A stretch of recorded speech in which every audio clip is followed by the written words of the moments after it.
Listo, mis estimados.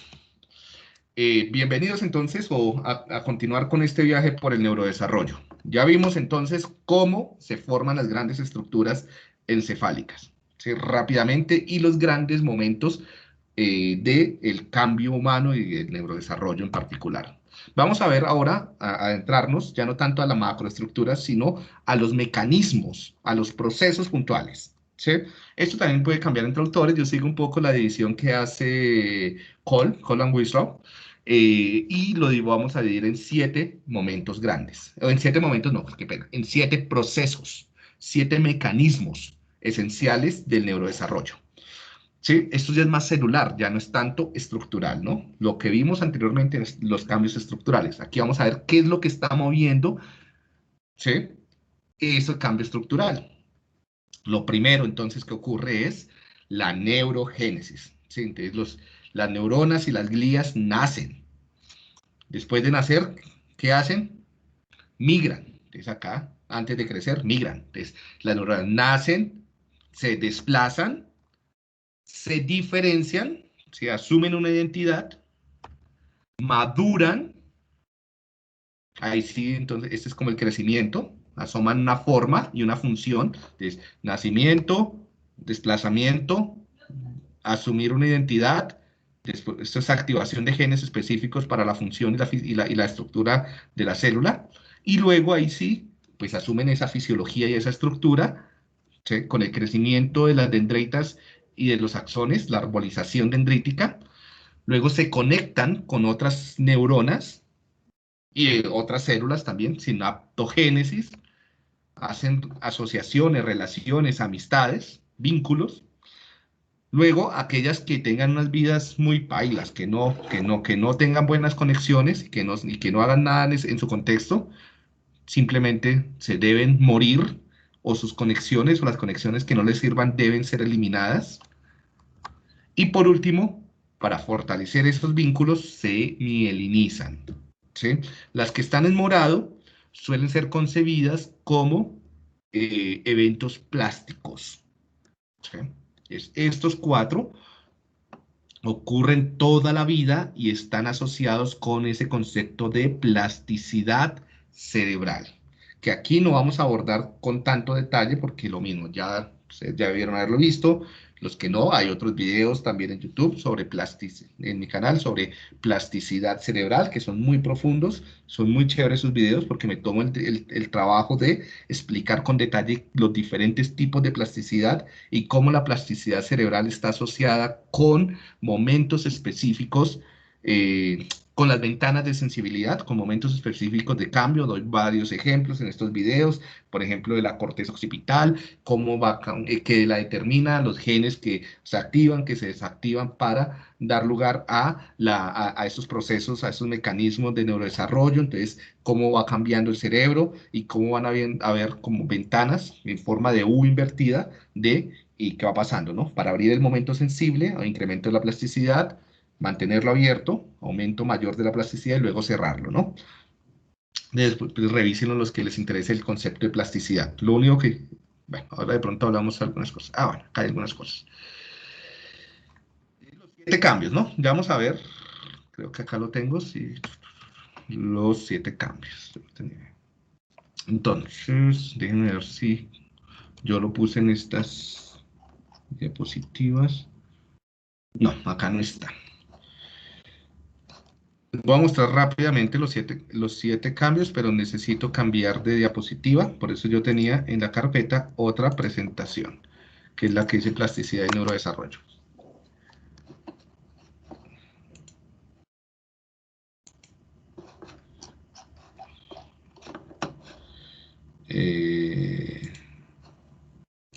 ¿Alguien ha escrito algo?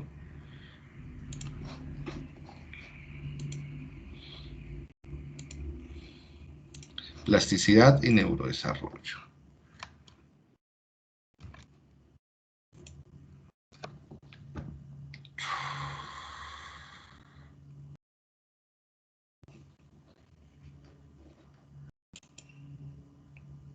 Esto es muy lento.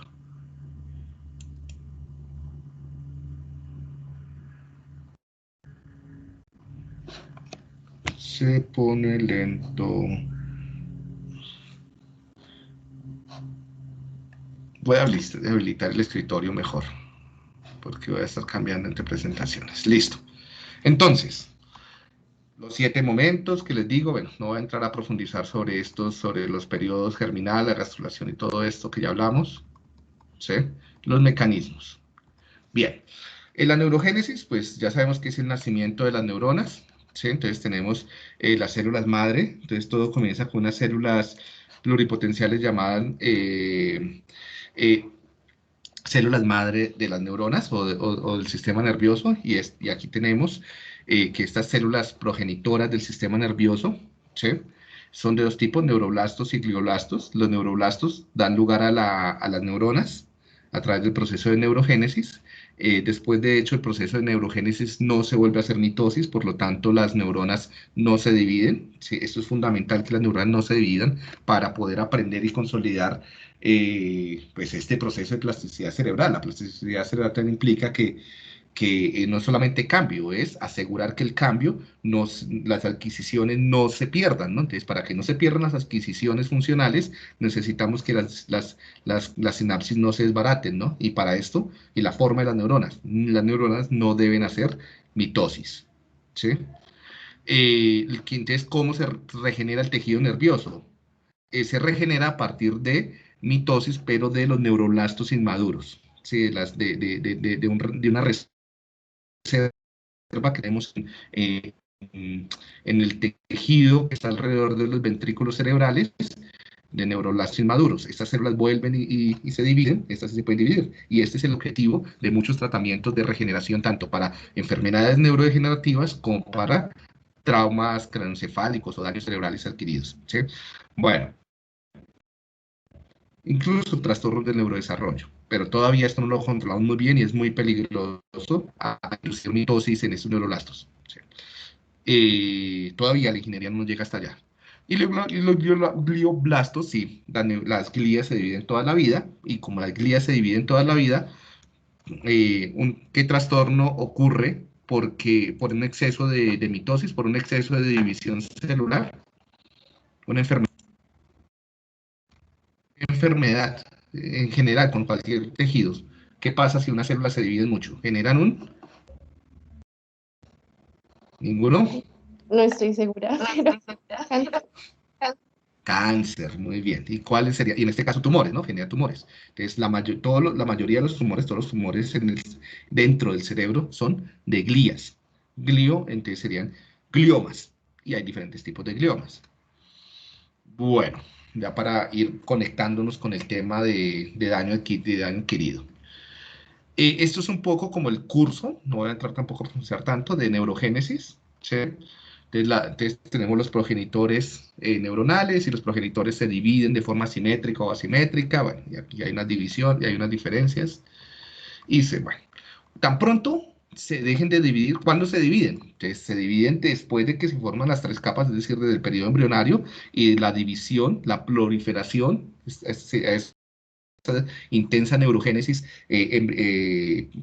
prenatal, embrional y fetal, se le llama proliferación, ¿no? La proliferación, la división abundante. Yo por acá tenía el número de cuántas células se dividen, a una tasa de 250.000 por minuto, más o menos, es la proliferación. Esto es abrumador. Va a tener lugar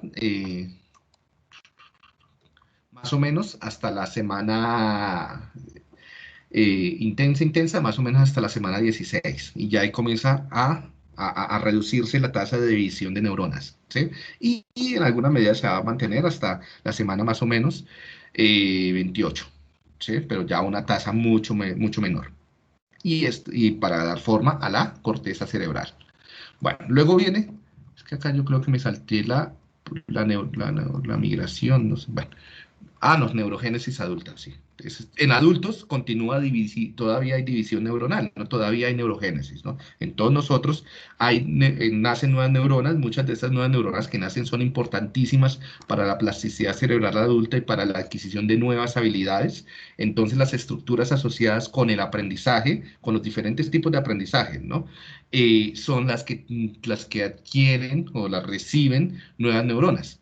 Entonces, de estas tenemos principalmente el hipocampo, la amígdala, los ganglios basales, ¿sí? El bulbo olfatorio, esto es importante ahora, pues con muchos que tienen daños en el bulbo olfatorio por COVID también. Entonces, estas estructuras que están ahí rodeando los ventrículos y que están basales, que están ahí como que de los ojos, la nariz hacia atrás, son las más importantes, las que tienen mayor plasticidad a lo largo de toda la vida, son las más importantes para la adquisición de nuevas habilidades y conocimientos, y son las que en mayor medida reciben nuevas neuronas. ¿Sí? Que entonces están los procesos, como que se proponen. Luego viene la migración, ¿no? Entonces, en la migración tenemos eh, dos tipos de migración, la tangencial y la radial. La radial es pues como los radios de una rueda, ¿no? Entonces entonces las neuronas se cogen como de unas lianas, de unas cuerditas, y van trepando hacia los lados, ¿sí? Entonces son estas flechas azulitas que vemos acá. Entonces van dando la estructura de la migración radial. Va a ser muy importante porque va construyendo la estructura de las diferentes estructuras cerebrales. O sea, que el hecho de que la forma más o menos sea similar entre diferentes cerebros se debe en gran medida a la migración radial. ¿Sí? Entonces parten de dónde parten. Nacen en la zona periventricular alrededor de los ventrículos cerebrales y migran hacia diferentes eh, eh, lugares, ya sea subcorticales o corticales, ¿sí? Donde estas neuronas van a ser funcional.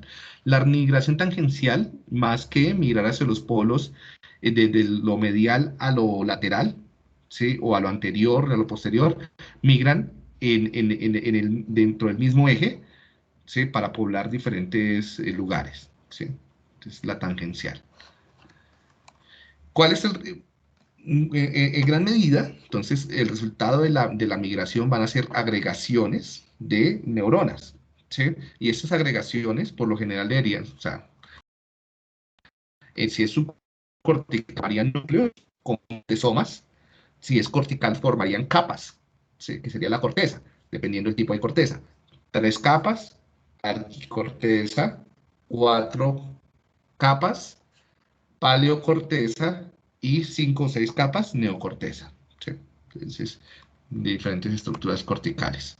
Vemos aquí lo mismo, los procesos, aquí vemos neuronitas migrando, ¿sí? Y esto sucede muy rápidamente también. Diferentes tipos de migración, ¿no? Entonces tenemos la radial, la tangencial, y aquí radial solamente, ¿no? En la tangencial, por ejemplo, se estira y se recoge, se estira y se recoge la neurona para desplazarse. Entonces aquí vemos una migración tangencial. Bien. ¿En qué tiempo sucede? La migración pues sucede inmediatamente pasada la proliferación, es decir, también desde la cuarta semana, y va más o menos en forma abundante hasta la semana 26. ¿Sí? Incluso, pero también incluso hay en menor medida, menor tasa, pueden haber migraciones perinatales, ¿no? Durante los primeros meses después del nacimiento. Pero abundantemente y la forma más robusta hasta la semana 26. Por eso, entonces diríamos que los momentos de mayor migración y donde el cerebro tiene una ventana de desarrollo para los trastornos que afecten la migración va a ser el segundo y parte del tercer trimestre, ¿no? Más o menos desde el cuarto mes hasta alrededor del séptimo mes, ¿sí? Altamente sensible a agentes tóxicos, a sustancias externas o estrés materno o la salud materna, la nutrición y demás, para que se afecte la formación de la corteza y por lo tanto la adquisición de trastornos como epilepsia, como eh, problemas de aprendizaje, autismo, etcétera. Sí, bueno. Bueno, rutas de migración, la diferenciación sería el tercer proceso, ¿no? Entonces, aquí básicamente es que las señales, sí, el contexto, el vecindario en el que viven las neuronas envía señales para que las neuronas asuman una identidad. O sea, quiere decir que se señalizan epigenéticamente. Todos estos procesos son controlados epigenéticamente, ¿no? Desde la proliferación, la migración y aquí la diferenciación. ¿Sí? Entonces toman formas. La maduración neuronal ya es cuando, o sea, en la diferenciación se activan los genes para que la neurona tome una identidad, diga, hey, yo voy a ser neurona dopaminérgica, serotoninérgica, de Purkinje, en basket, canasta, musgosa, etcétera. ¿Sí? Ya una vez se activan estos genes, pues, ¿qué comienzan a hacer las neuronas? Si están ya rodeadas en un vecindario determinado, en una capa, por ejemplo, cortical, comienzan a extender sus ramificaciones, se comienzan, o sus prolongaciones. Entonces, a nivel de la dendrita, crece la dendrita y se ramifica como un árbol y también se forman las espinas dendríticas. De la arbolización dendrítica y la formación de espinas dendríticas es un evento plástico, o sea, es un evento que cambia intensamente a lo largo de la vida y en función de qué hace esa neurona, en qué está participando, sobre el circuito al que está integrada, en qué funciones de la persona está participando. ¿Sí? Y entonces cualquier cambio ambiental o funcional va a cambiar la arborización y la formación de espinas. En los axones crecen, hay axones que pueden crecer enormemente. Comiencen ustedes a mover su dedo pulgar del pie derecho, ¿sí? Lo están moviendo allá, eso, allá donde tienen la media rota. Entonces, mover ese dedo implica que poderlo mover, que haya un axón que creció desde su columna vertebral, ¿sí? Desde el coxis, ahí cerca del huesito de la risa, bajó por todo su muslo, su pierna, y se conectó con las neuronas motoras de ese dedo, y sentir que lo están moviendo, ¿sí? Sentir el frío de ahorita, entonces implica que haya una ruta, también una neurona ya en ese dedo, que manda un axón hasta la columna vertebral, ¿no? Entonces, ese axón es larguísimo y eso toma mucho tiempo en crecer, conectarse. Algo que todavía no se sabe muy bien cómo funciona y que es una maravilla, es cómo carajos hace el axón para llegar hasta allá. Es como si ustedes, estando acá, tuvieran que viajar de aquí a Cartagena sin un mapa, sin GPS, simplemente con el olfato, porque esto se hace a través de señales químicas, entonces oliendo, ¿no? Entonces ustedes en San Valentín los espera el amor de su vida en Cartagena y solamente con el olor que tiene esa persona allá, ustedes tienen, bueno, y que va dejando el rastro a través de todo el camino, ustedes tienen que llegar hasta allá. O si no, se mueren, porque aquí la neurona que no se conecta, se muere. Entonces es magia, ¿no? Esto es es hermoso, prodigioso, como quieran ver, complejo. Todavía no se conoce muy bien. La célula Diana es la célula a la cual se va a conectar, ¿no? Entonces, de pronto ustedes, la que los espera en Cartagena es Diana. Eh, bueno, esto pues habla las hipótesis de los gradientes topográficos para generar como los mapas de conectividad, los conectomas, ¿sí? Entonces no voy a entrar mucho, entonces todo esto es plasticidad también cerebral, ¿no? Plasticidad neuronal, la formación de dendritas, la formación de árboles dendríticos y de espinas dendríticas. Estos son procesos regulados, son procesos extracelulares, intracelulares y de intercomunicación entre células, donde se están regulando la maquinaria epigenética de múltiples células y donde es regulado también por las células que lo rodean, incluyendo las neuroglías, ¿sí? Se producen microtúbulos, se sintetizan proteínas, una gran cantidad de procesos que hemos visto. Bueno, que no hemos visto, que integra lo que ya hemos visto, ¿sí? Y que no vamos a ver acá todo esto porque se nos acabaría el tiempo, ¿no? La formación de dendritas es algo que cambia intensamente en función de lo que ustedes están haciendo, de su estilo de vida, de su momento de desarrollo, de qué han aprendido. Espero yo estar generando una gran cantidad de espinas dendríticas asociadas a la emocionalidad y también al conocimiento de esta clase, ¿sí? La única forma de generar aprendizaje. Bien, entonces, y el axón lo mismo, implica que el axón crezca, implica que crezca enormemente el citoesqueleto, la membrana celular, toda la maquinaria, el aparato de Golgi, las vesículas, una maquinaria enorme, enorme, los gradientes de atracción, es el perfume que dejó su Diana para perseguirla, ¿sí? Una los atrae, otra los rechaza, no, uno no se va con cualquier Diana, ¿cierto? Solo con la que los atrae y es regulado epigenéticamente. Entonces vemos acá neuronas que están madurando para conectarse con los amores de su vida antes de que el reloj biológico las mate por apoptosis, ¿sí? Debe haber un balance entre migración y maduración, porque las neuronas maduras no migran y las neuronas que migraron no maduran. Por lo tanto, ¿no? Entonces, esto debe estar estrechamente regulado y controlado, y ese control no es genético, es epigenético. Ese fue el error por mucho tiempo. Pensaba que había un programa en los genes para estos procesos, y no. Esto es tanto genes que se activan y se desactivan, como señales del contexto celular, pero también señales del contexto vital de la madre o del feto en este caso. ¿Sí? Es ahí donde entra la alimentación, ahí es donde entran los teratógenos, ahí es donde entra la polución, ahí es donde entran los virus a afectar este proceso de neurodesarrollo. Y las células T, las células B, las cascadas de citoquinas, de leucinas, ¿sí? Que están afectando. Bien, ese balance va a formar a nivel cortical, por ejemplo, los giros. El hecho de que entre lo que vimos, entre más o menos el quinto al octavo mes, ya comienzan a haber giros y cisuras de la girificación. ¿Sí? Bien. Una vez las neuronas migraron y maduraron, pues se conectan.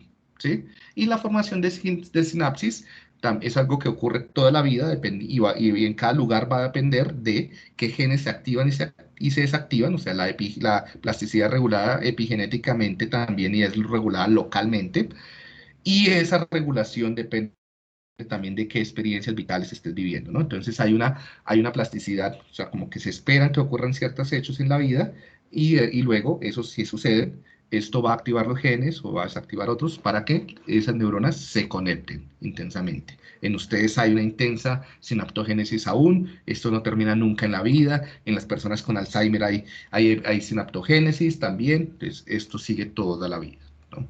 Formación de sinapsis, una cantidad de mecanismos. Aquí van a ser importantes las CAMs, ¿sí? Que son las moléculas de adhesión celular, para fortalecer ese vínculo. O sea, uno habla con mucha gente todos los días, pero uno no se mantiene vinculado con todo el mundo, ¿no? Con los que se mantiene vinculado son con los que las CAMs permitieron que se hicieran una parcería bien intensa, ¿no? Entonces acá está, para que no se rompa el vínculo a través de la vida.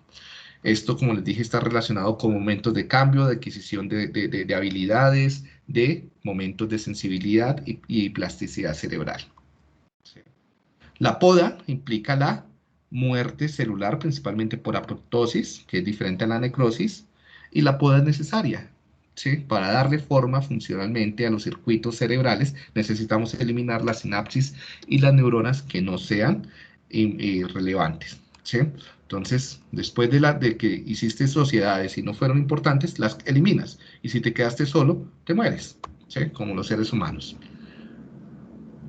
También la poda neuronal va a estar asociada con etapas de la vida, con adquisición de habilidades, con desarrollo de funciones cognitivas, afectivas, sociales y con momentos de sensibilidad y plasticidad cerebral.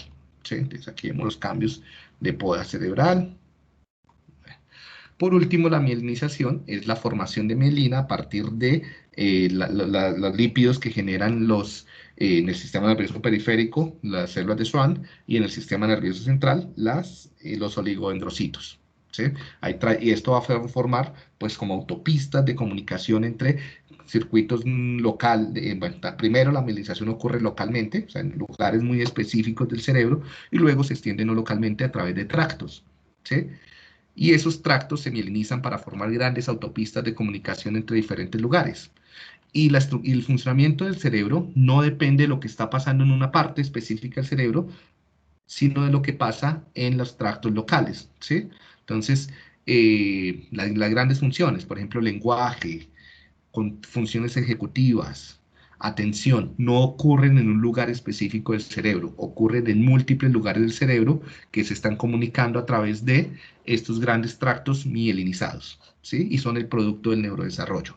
Entonces es mentira que las funciones ejecutivas estén en la corteza dorsal. La función ejecutiva, por ejemplo, de inhibir las ganas de comer, implica neuronas que maduraron, crecieron, se podaron, se conectaron localmente y luego extendieron conexiones hacia las estructuras límbicas, por ejemplo el hipotálamo y la corteza motora, para inhibir las ganas de comer o la conducta de comer. ¿Sí? Entonces, esa inhibición no está acá frontalmente, está en el circuito. Cualquier alteración acá en la conectividad o límbica o motora va a conllevar a que tú no puedas controlar la conducta de comer. ¿Sí? Y así sucesivamente, la conducta de agredir, la conducta de querer hacer cosas, de irse a dormir, bueno, lo que sea.